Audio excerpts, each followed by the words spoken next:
had so many interesting conversations over the last few days of people saying, I want to bring this type of experience to my community. You know, whether it's in Istanbul or in Japan or in, I mean, whatever, Egypt, okay? You know, people saying, I want to figure out a way to bring faculty together from either my local community or my region or the whole continent.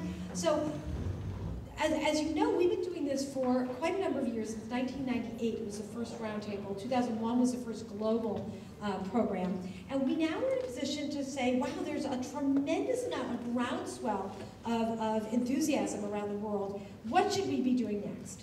Do we keep doing what we're doing? Is, you know, Stanford runs these and we kind of in a very organized and somewhat controlled way, you know, pick who's going to host this, manage all sorts of pieces of the puzzle. Of course, the local teams put a huge amount of effort into running the programs, and we know it's a tremendous amount of work to do it, or should we do something different? So, and I throw out the idea of something we're very seriously considering, these REE programs, which we've prototyped in Brazil and in twice in Brazil, and the third one's coming up in November, and actually in October, and also in Vietnam. So the question is it better for us to flip things on its head and allow this to happen organically and let each community decide to host conferences and organically let that happen with Stanford's support and guidance and feedback? Or do we keep doing what we're doing? So let's open it up for discussion. And I know people have a lot of opinions here. Anyone want to kick us off? No? Yes? Okay, we're done. You know what we could do? One alternative is we could do workshops and little breakups and then come back. We could do that, but let's see how this works, because I know a lot of people have talked about. Okay, Dave. Yeah. I think there's. Do we have our little cash bags? Right there.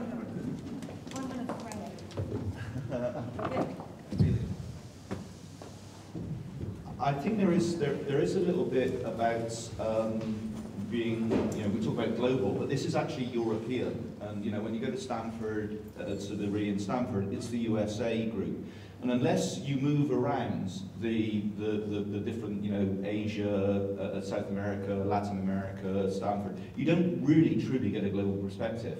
You know, we're in our comfort zone. You know, I know a lot of the people here kind of already.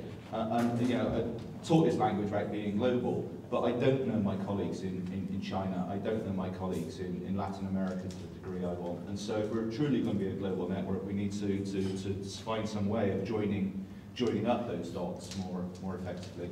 And maybe, so that's, and I'm not sure a bigger conference is the way to achieve that, because I think then it just becomes like these other things where you just mill around, not really meeting anybody. So how do you go global, maintain intimacy? And that's a question rather than a... Great. So how many people here, I know there are a lot of people, this is their first meeting, but how many people who have been to REE conferences have been to conferences outside of their own local region? Right, so people who have gone to, you know, Latin America and gone to Asia, right? So, and how's the value been for you, John? Fantastic. Yeah. Yeah, it's fantastic to go other places. You get things face to face that you can't get any other way. Yeah.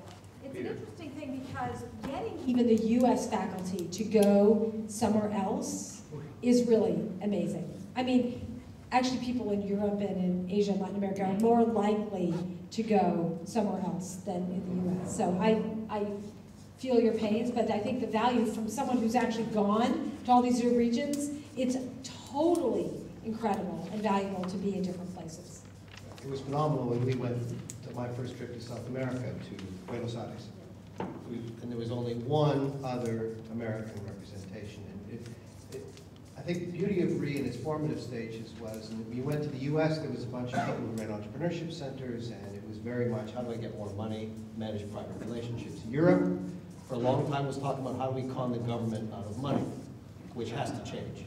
Asia was interesting to get this dynasty, but an observation about Asia is when they organized it in Thailand, it was heavily Thai, or Korea was heavily Korean, and I think that must change. But that's where the future market is in Asia, and it's a discovery. And Latin America was about having some legitimacy that entrepreneurs are not crooks. I remember the first time we were in Argentina saying the waving of a flag, and boy, could they party. But practicality of that model now, to my schedule, is it takes too much time. And I have to make choices. And if I were to prefer, I would like to go on a discovery tour. Take the collaborative bits and the deliberate discovery bit so that you get people out who are curious about learning about another part of the world. Okay, so that's a new idea. Is basically having kind of a road trip. Yeah. Okay, global road trip. Okay. Other ideas, thoughts? What do we do next? Do we just keep doing what we're doing? I mean, let me ask, for those people who have come to the REE conference for the first time, so raise your hand if this is the first time you've been to a REE conference. Okay, now keep your keep them up, keep your hands up. Keep their hands up if you would go to another one, if you would do it again, or you basically say, oh, I checked that off my list, I'm done.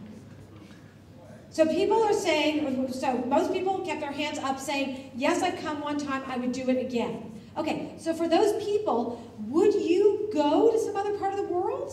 Would you consider going to some other part of the world?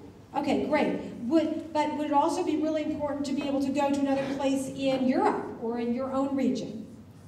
Yes. Great. So I'm also curious, how many people in the room would want to host a conference? Okay, so let's get this. Let's make a list of the people, the countries. This is a really. Be careful. Okay, let's get a list. Okay, so if you have, okay, I want you to put your money where your mouth is. Stand up. If you are actually someone who would consider and really would want to host a conference in your country, fabulous. This is brilliant. Brilliant. Oh, I'm so happy. Okay, but you know what? This is the measure of the value of this meeting right this second. People saying, this is so valuable that I want to actually put the effort into hosting a meeting. Fabulous. So we have what countries? Countries. With Tom, you know, Germany. Okay. Germany. And maybe the school. Germany. Potsdam University. Potsdam. Okay. Oxford. Make sure you have enough room, Tom. I'm going to run around with it. Okay, yeah. Okay. Japan. Japan. Yeah, we haven't been to Japan. Okay. Dublin. Dublin. Indian Institute of Management, Ahmedabad, India. Okay, I am India. That's it. And where in India? Ahmedabad. Ahmedabad. France. Tom, you try to spell that. I got Okay. it. Okay. France. Grenoble. France. France. Paris. Say. Paris. Right? Grenoble. Grenoble. Okay. Denmark. Denmark. London again. London. Oops, sorry. Istanbul, Turkey. Okay, Turkey. Back there. Wait, we skipped the back of the room. We skipped these folks. Okay. India, Delhi. India, Delhi. Well, yeah, but you have to put two different locations. Okay. Delhi. Kaunas. What's that? Lithuania. Lithuania. Okay, and then back there, Good toss. Croatia. Croatia. Croatia's And Copenhagen Science Region, Denmark. Denmark. Okay. Brazil could be in Brasilia, the capital. Brazil. Where in Brazil? Brasilia, the Brazil. capital. Okay. Just another Denmark. 3 Denmark. Denmark. 3 Denmarks. Okay. So that could be possible. Okay.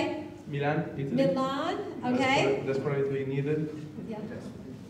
Denmark, main island. Okay, so this is amazing. So can we do something though? Can we put them in categories of continents? Yes, So we reorganize them so we can see the Europe, the Asia, Latin America. So, because this is obviously, we're just right now in Europe, so we have a preponderance of people in Europe. If we were in Asia, there would be, okay, so. Yep. Okay, so let's see what we have. Great. So the folks, let me just see, the folks from Denmark, for example, are you guys all different organizations or all from different organizations in Denmark? Do you play well together? I mean, like, do you? Yeah? Very good. Okay. You like each other? Really good. Okay. Yeah. We also have a joint alliance, and we have in the Copenhagen region, 3 major universities have joined forces and make Little Aalto in Copenhagen. Oh, Little Aalto, great. And we can easily collaborate Great. on a national scale. Okay. Super. Well, this one is showing. Okay, so this is fascinating to see. Now, Will, can I ask? Oh, yes. Can I? You need the catch box. Catch box. Wait, a big pass. Interception. Okay. Having been here for the first time, I just wanted to ask another question regarding REE. So is there some mission with regard to the content? Sort of what type of education you're talking about, or how big is the conference? Okay. What do you think? Well, What does this feel like? well, I mean, this feels like intimate and global, so I like it that it's American and European in Europe, so it's not so far to travel for us. And it feels very open in terms of the content, but I haven't been in other. Great. So if you looked at the website, it would say our goal is to get people from science and engineering and business together who are educators who are responsible for high growth, high impact, high-tech entrepreneurship, educators together to learn from each other, to collaborate, to basically raise the bar for all of us. It also is very clearly designed to be an intimate meeting. We usually try to have no more than around 100. I think we've kind of 120 here, but you know, to keep it in the order of magnitude about 100 people. I'm going to ask Will though, since maybe if you can pass the catch box, to talk about, as Tom is organizing this, to talk about your experience of hosting this, and also other hosts, because we have you been a, well, you're a host here, Finland. I was going to say, Alistair's been a host, John, you've been a host, any other hosts? For hosts, to share your experiences being a host, because there are a lot of responsibilities, there are huge opportunities. What has been the value for you as a host? Okay, well, first of all, I'll say something, and maybe Peter could say a word, and then I'd ask Johanna to say a word too, because I'd say we, in a way, collaborated on this. But, and then the other, before I forget, let's make sure that Finland gets added to this list. We'll host another one as soon as all of you guys have hosted one, right? For sure. Thank you, but thank you for the lights. Okay, good. No, it was me. Yeah, so I guess it's been, what, we started working on this really 6 months ago or so. And then it really takes the pace starts gathering, you know, once we get the websites up. We get a lot of support from, so Stanford kind of provides us a backbone, so, you know, does the back end, the payment systems and stuff like this. But I guess this involved a team of, I don't know, in the end, somewhere 15-ish people, you know, 5 to 6 heavily involved for the last 3 months, and then a number of others that have been kind of crowdsourced in. And then during the conference itself, that probably scales up to 15 to 20 people. As been emphasized over and over again, it really was driven from our students, really putting all this stuff together. And not only our students, but actually we have a high school, you know, kind of, what are they, 11th or second and third year? They're studying business. Students studying business in the high school, so, you know, 15, 16, 17-year-olds, 18-year-olds helping us as well. So I think we kind of really leverage the community. And I think it's also been important that we've kind of linked it to a big theme. So like I said, this year was the European entrepreneurship region in Helsinki, something that we could link it to and kind of get it all behind. But I think really the organization has been a huge amount of fun. I mean, definitely work. We'll show an infographic at some point about what's gone into this. But I think one of the key things was how many cups of coffee? Was it 16,000 or something like that? Anyway, but so definitely the work scales up, getting towards it's like any other conference. But if you have a community working with you, it's not too overreaching. Peter. Can I ask a couple of flash questions? Yeah. Like yes, no. Yes. Did it cost you a lot of money? Besides registration fees. No, we had the benefit of a quite nice grant that helped with part of it, but it didn't. It was you know, in a way, because we got to grab a set of grants, we were able to put a little bit more into it, but it's not, I mean, it's more or less a break even. Right, so if done, it can easily be done where registration fees cover most of the expenses, and then the rest of money you get. As long as you have volunteers doing the work. Right, okay. So another couple of flash questions. Was one of the things that, well, let's just talk about the value for your community. You know, why did you want to do this? What did you get out of it? Well, maybe the first thing also like to bring together our own faculty. So we bring like Aalto Ventures program. We are putting together it. We are engaging faculty, all different schools of Aalto University. So very cross-disciplinary group, and they don't actually see each other so often unless we organize events for them as they're scattered around the university with their daily jobs. And then of course bring the global community in and kind of offer the chance to collaborate and network. And then of course internally it kind of shows that there's stuff happening around entrepreneurship in Aalto, and it makes people kind of enthusiastic about the stuff, and it's easy to get like more faculty to attend and be engaged and kind of leverage this kind of network they build. So I think that's like, from our perspective, the biggest advantage. And then of course, like, if you get a good team to organize the conference, and I would encourage you to involve students and give them a lot of freedom. So basically, like, our team had like totally freedom to do whatever we wanted. And then like Stanford provided like a great network. Well, most of you like came from their marketing, and then we could all the time like bounce the ideas with Tom and Tina and Will and from Peter and ask like, what do you think? But basically like the students we had the freedom to kind of do whatever we wished.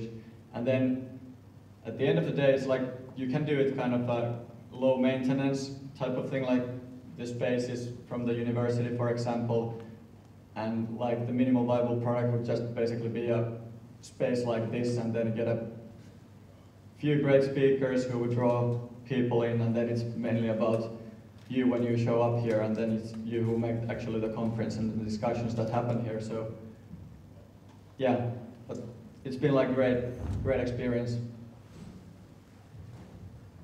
This group,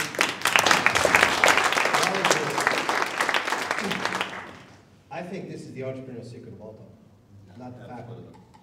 Johanna. This group that started basically from nothing in a very hostile habitat has actually disrupted this university in an unbelievable way, in a way that I think even our senior people don't quite understand where it's going to go. And not even university, but Finland as well. Finland as well. This is a big shock, and it's nice to actually get customers involved in the shock process, because that gets heard at head office, it gets heard at the Prime Minister's office. They did all the work. They get all the credit. But I have to say, I don't like the word conference. This isn't a conference, this is a movement, actually. Peter and I were just chatting about this global versus local, and we ought to maybe learn from TED, which I'm a big fan of. We might have a REE and a REAL, a REE local, with a global thing that might be able to infect some people, because the relationships you get around here with an open mind, this is why I love this so much, is I learned so many things. And I'm an improviser, and this is a great improvisation platform. And part of maybe the natural evolution of this is, in the discussions we might have, we've had faculty in here, which is, if you've done the marshmallow challenge, the marshmallow in the room is that faculty are the experts. I am not an expert. The students here think often they're the experts. They're not only the experts as well, but I think we might want to be trying in the future to integrate a bit more of this bottom-up student. We're trying to affect their experience as well. It is a lot of work, but it's a lot of fun. And you think very carefully about why you bring in certain people to do some provocation. And so I was quite deliberate on the first day to bring these people in.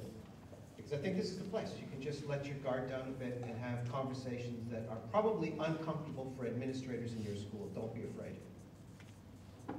And these people gave me the inspiration to be different. I was never wearing red pants when I first met people. And I'm in a better place, and I think they're in a better place. We got to be thinking about this. We got newcomers and people who've been here a while, sharing experience, and then planting those seeds locally and trying to build a platform that can scale. I think that's our challenge. So, a couple of things.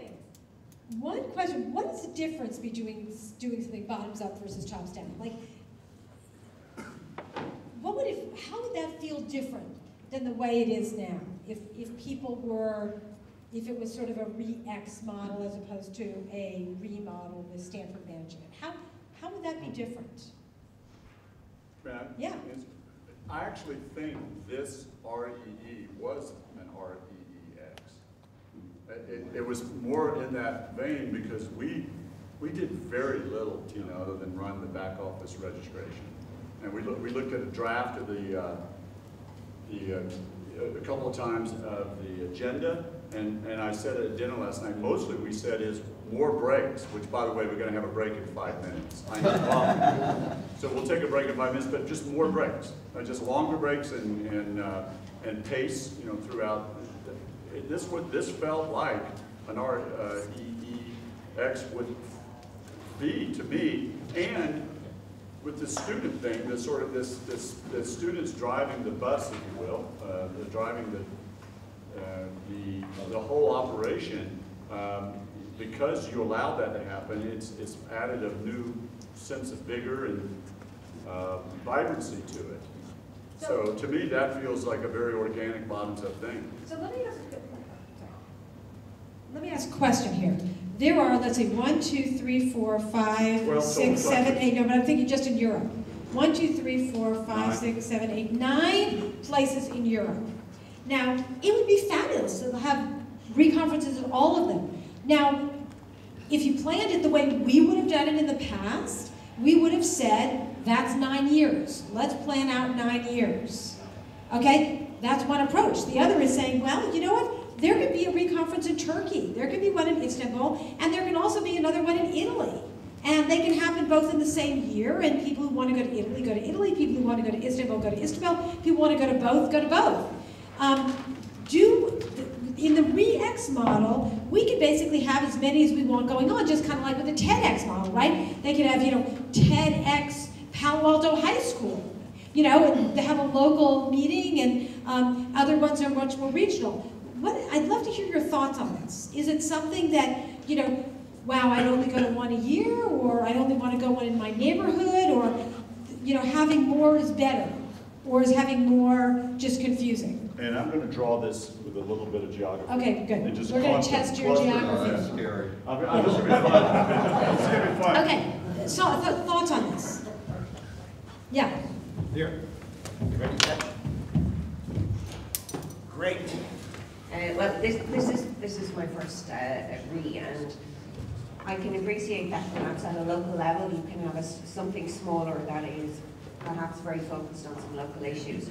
But in a country like Ireland, it's a very small community. We know each other very fast and very quickly, and I appreciate that's different for other people. So I would be loath to lose the opportunity at a European or a global level to also have something. So perhaps it is something to say, for example, on a European basis, we have a number of smaller REEs, but on the understanding that then we all come together in a location and share what happened, and it doesn't have to be everybody. But in smaller countries, it's too easy to get complacent because you know your community very well. And perhaps in those kind of communities, it's exactly those ones that need to be challenged more.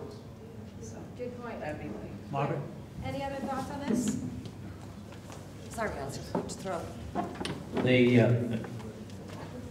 Speaking personally, I like September, and I just like this. The intimacy is great.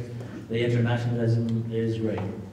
As Tina is aware, we do run smaller events around Europe, but those are 14 or 15 people, sometimes sector-specific, subject-specific. What are those, by the way? I'm going to make a list over here of some of the other alternatives, the way people get together. What would people do? Well, Tom, there was the cluster, there was the European cluster thing. Something called cluster? Which was the consortium linking universities of science. And then there's the EEC by Karen Wilson's group. An EFER group. EFER meetings, okay. And then in the UK, there's the national entrepreneurship stuff. Every country has its own national entrepreneurial sort of academic group, but that is different. That is papers and positioning and posters, and it's dull and boring. So, for some, for me. You know, it's interesting. When we've hosted these, since I've been doing this a long time, some groups feel an urgency and want to host something right away. Like, we have to do this. Everything is right now in my community. I want to do this right now. Others say, I want to be on your list. I want to do this. But actually, I'm perfectly delighted to do this in 3 years. And I want to do it in 3 years. I remember this happened with Australia. It seemed like it was so far off, but we had so many people who want to host. We said, okay, we'll do it in Australia in 3 years. It was great because over that 3 years, they built a tremendous amount of momentum. It was like knowing you were going to host the Olympics. And no, I mean, I'm maybe that seems extreme, but the idea is sort of saying, I know this is coming. They could build momentum. It was always wonderful that it was in the future for a long time. And we're able to build a lot of local awareness around it. I mean, did you find that? You could build a lot of local awareness knowing it was coming up. Even though you only planned for 6 months, for 1.5 years, or maybe even 2 years, you knew you were going to do this. So I'm curious, just so I'm going to ask, and Tom, maybe you could mark this. Are there people who are on this list, maybe you could circle them here, who feel, maybe of different colors, like a blue and red, the people on this list who feel an urgency that like, I am ripe to do this, I am ready to start planning tomorrow. So which countries are ready to start planning this tomorrow? Red hot. Red hot. Lithuania is red hot. Okay, who else is red hot? India. India, okay. India. Germany. Can we say why? Why? Yeah. So anyone else before we just so we circle them all. So we've got okay. So those are the red hots. Okay. Why are you red hot? Why in Germany? I think of a collaboration with Berlin. Oh, sorry. I'm thinking of a collaboration between Potsdam and Berlin, and we have 3 universities in Berlin with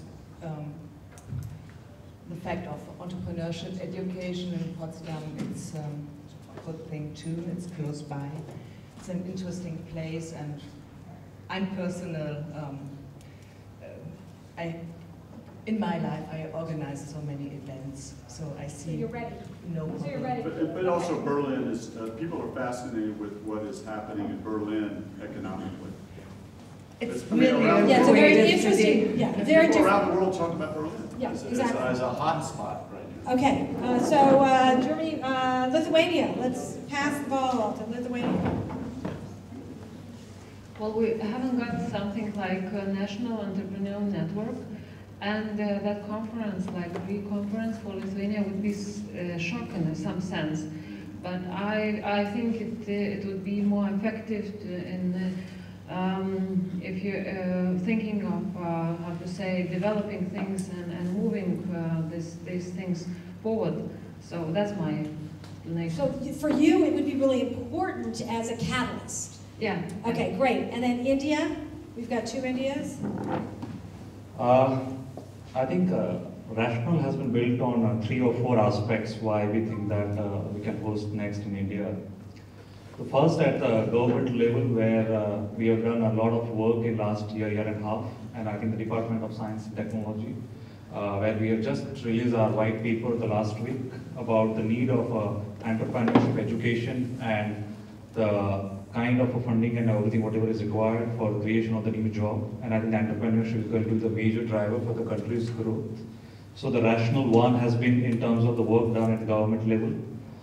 The rational two is that we have a lot of incubation center happening at the different B schools or tech schools, but it has been quite fragmented right now.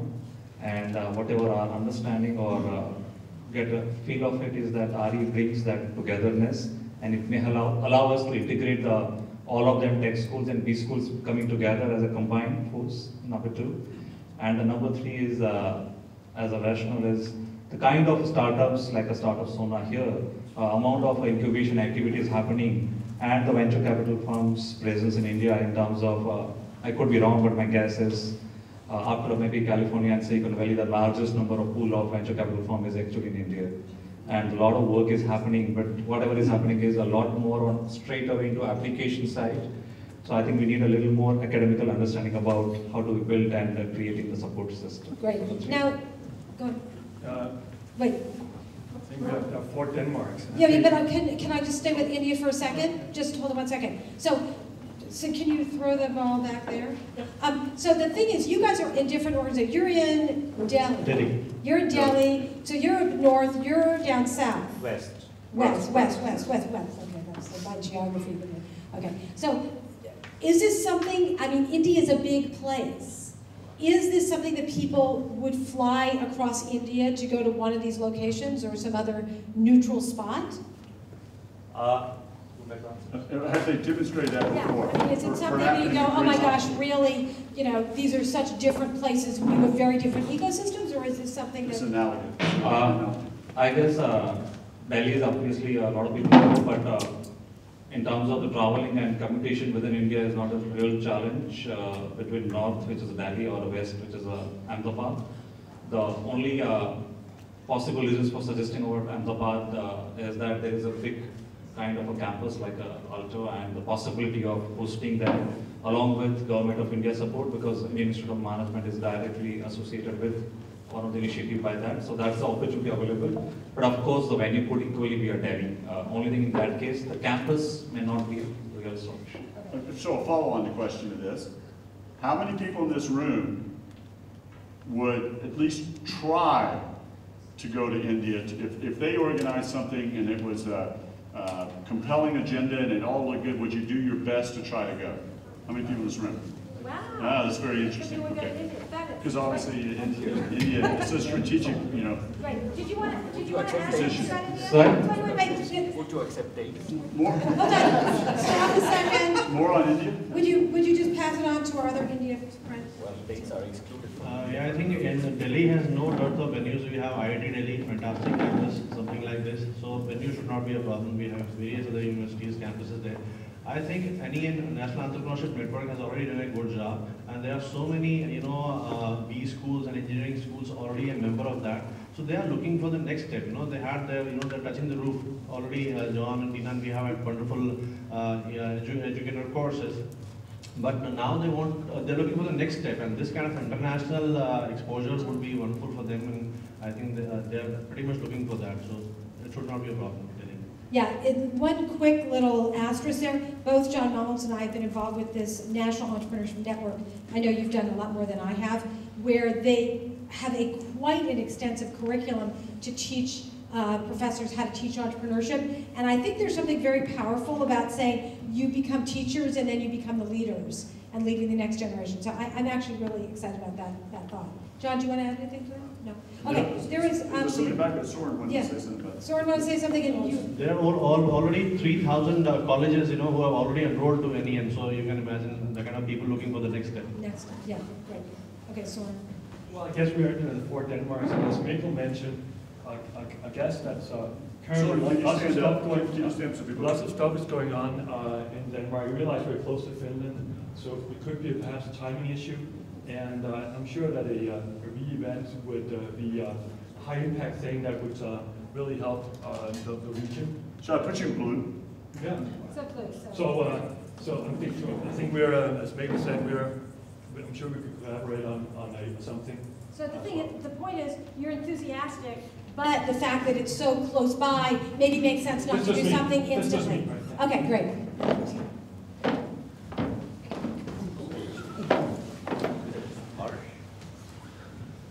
I'm actually from the Technical University of Denmark, but I hate to disappoint some of my colleagues, but I would say the fact that we've got such a big representation here would perhaps be an argument for us not to host it. I would say that I've heard far too little from Germany and Sweden, which are actually the only thriving economies in Europe, and I think it would be strategically sensible to go to somewhere like Berlin next, to build up their representation in this community. Great. Can Okay. we take a little coffee break and then Well, ideas want to come back? you know what? and I finish? want to go a few more minutes, Okay, and good. then we'll go on to the next topic. So, and maybe, do you mind? Because can we go 5 more minutes? Sure. Okay. So I'm curious. I want to do the exact opposite question now. Are there people who were on this list who say, you know what, I want to do it, but I'm happy to do it a couple years from now?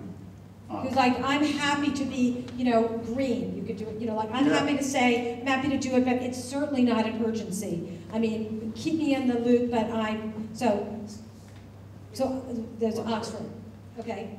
So Oxford or UK, one of these. okay. Dave, you want that? Yeah. Anytime you want. Okay, so that's sort of green, it's like we're interested, but it's not urgent. Okay, who else feels like it would be nice to have it on the, so we have Ireland? Yeah, like 2 to 3 years. 2 to 3 years, Ireland. France. And France, okay, so. I guess Denmark, no. Same thing, so, okay, so the thing is, these are kind of on the path. I want to be an active member of the community, but I'm happy at some point to do it. Okay, now what about, let's just get let's get a taste of just these other ones. How about, well, Italy, Croatia, and Turkey. So let's talk about Turkey, since I know you were so enthusiastic. Where's our cash box? Wait, who is the box? Turkish timeline is like 2000. Wait, hold on.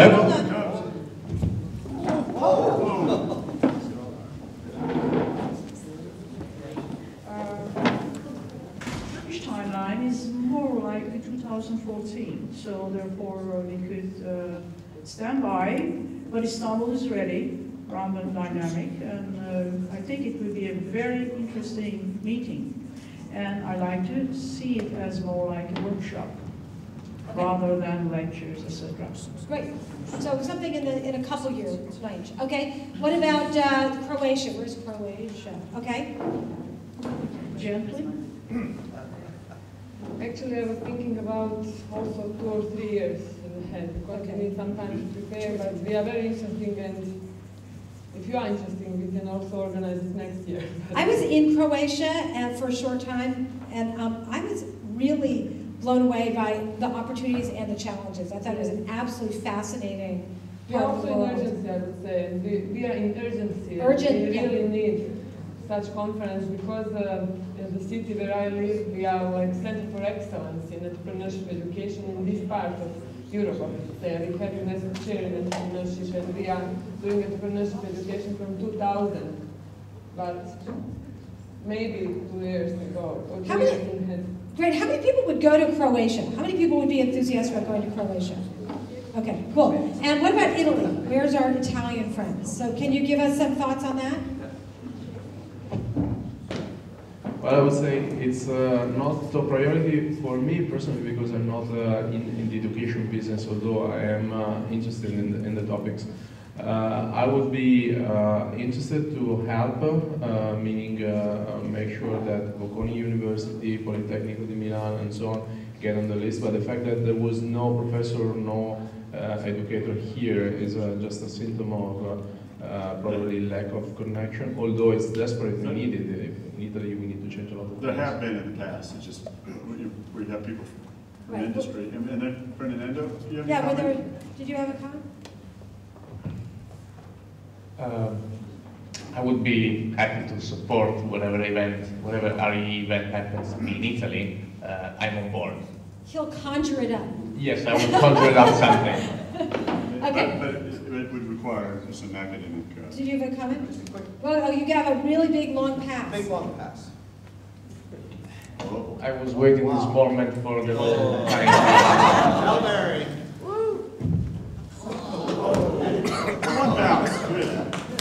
We're taking the sample from people in the room. I'd also like to think of a coffee break of areas that are not represented here, like Russia, which is a challenge. We have Russia.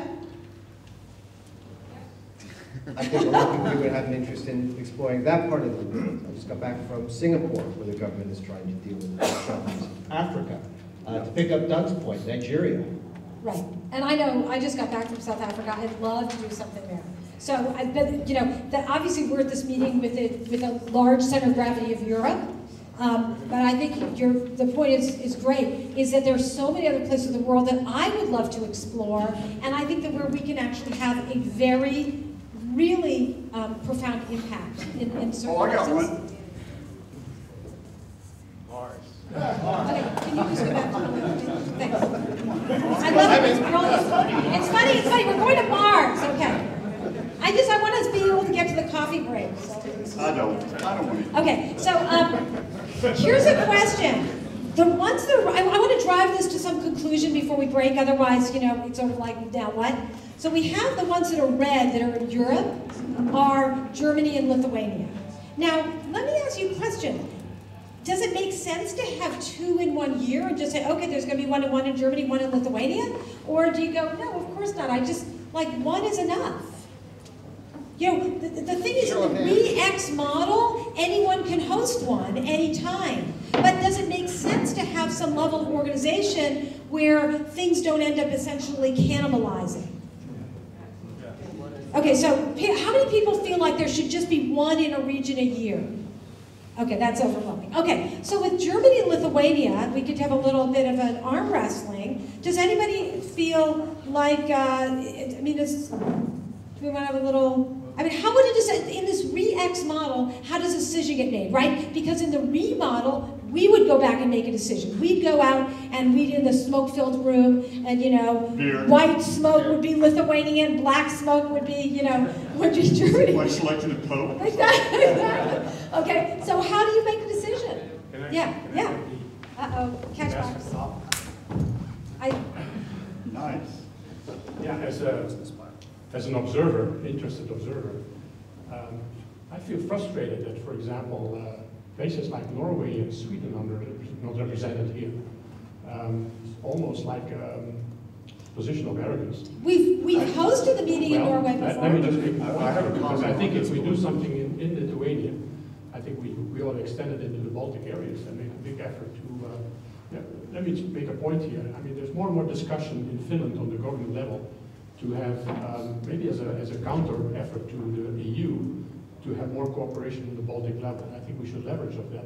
So my suggestion would be, if we do something in Lithuania, that we make it into a Baltic event and do a real promotion to get people from these other areas that are fairly advanced at least they think so, in the entrepreneurship area.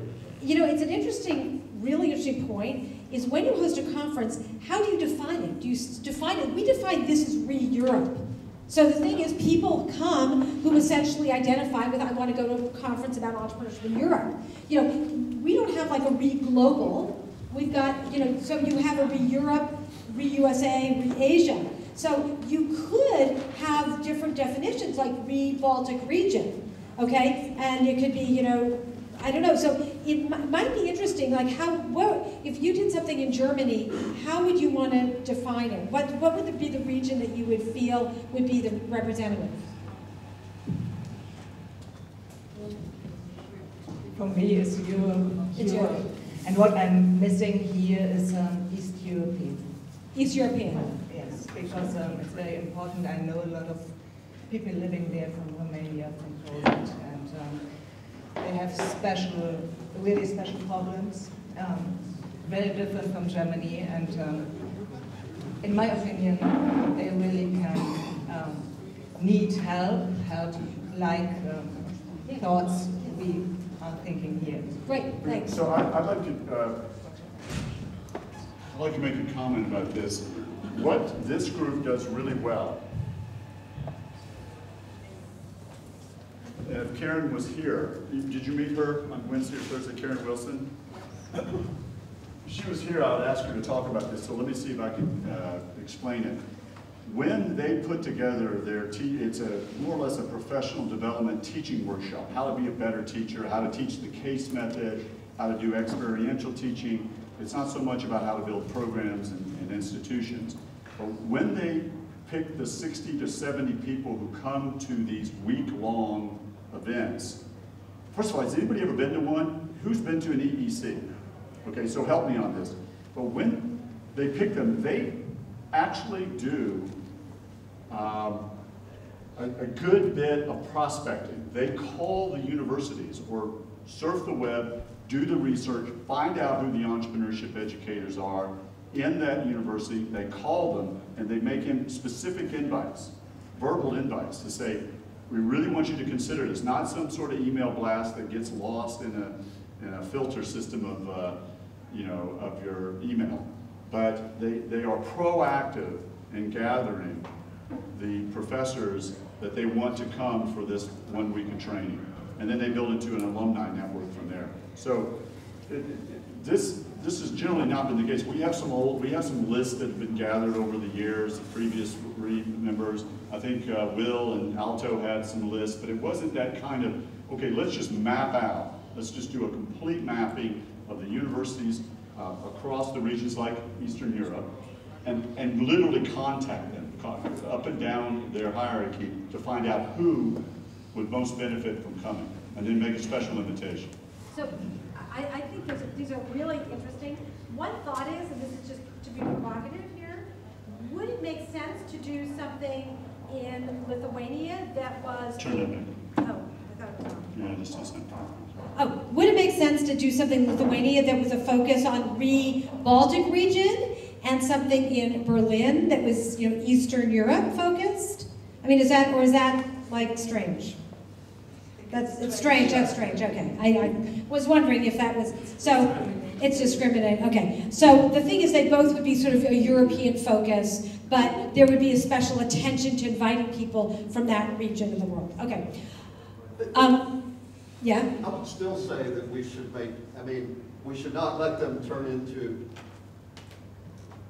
we shouldn't let them turn into kind of enclaves. So, I mean, because I think actually if it's done in the Baltics or wherever it is, we need to put still equal importance on getting people from other parts of the world. Because I think that's what drives the value is actually getting out of the box. The global and so it's kind of an interesting balance between local problems but getting global solutions.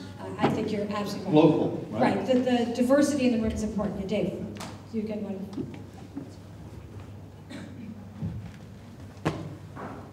It's kind of completely off topic and slightly disruptive, but one of the things that's going through my mind at the moment is Tom's list on the right.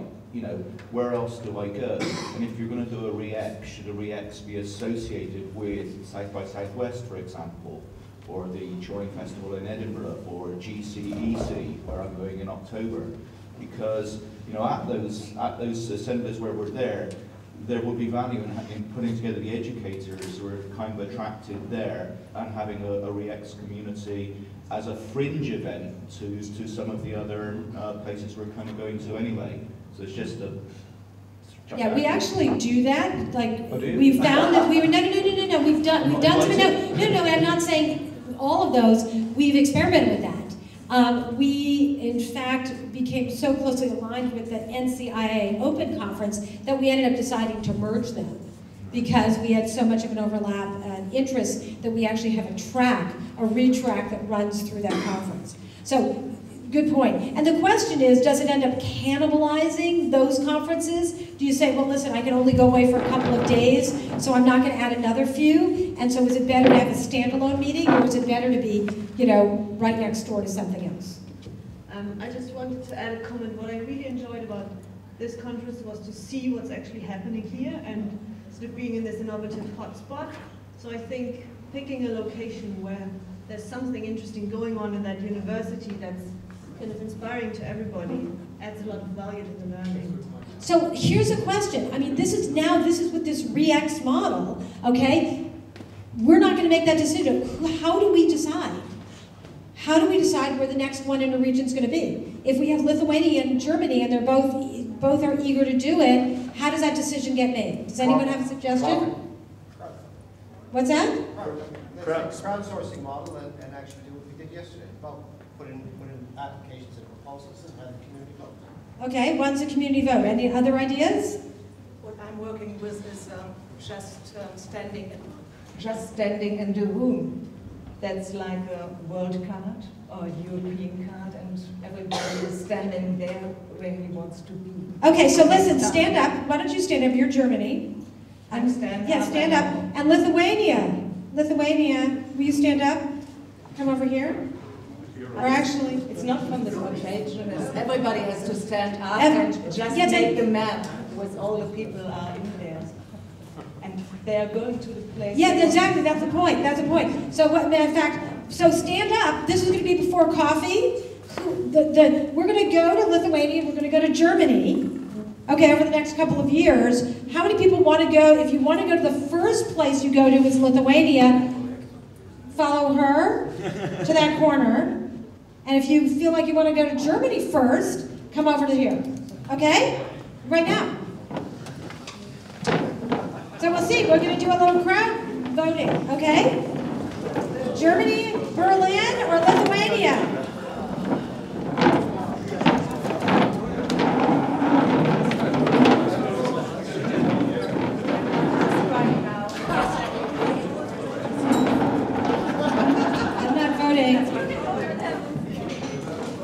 Okay, those people in the middle who can't make up their mind.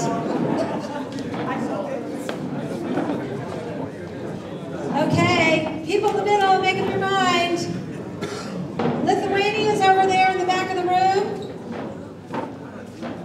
Berlin's over on this side. Berlin is here for sure. I don't be positive. Okay. I think all the Lithuanians are going out for coffee. Okay.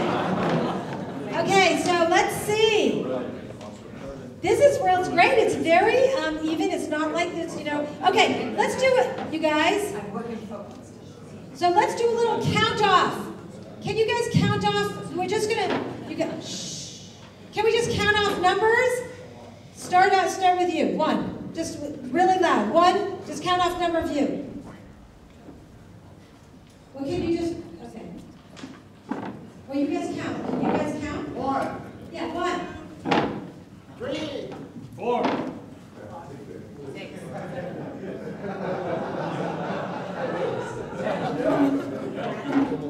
No.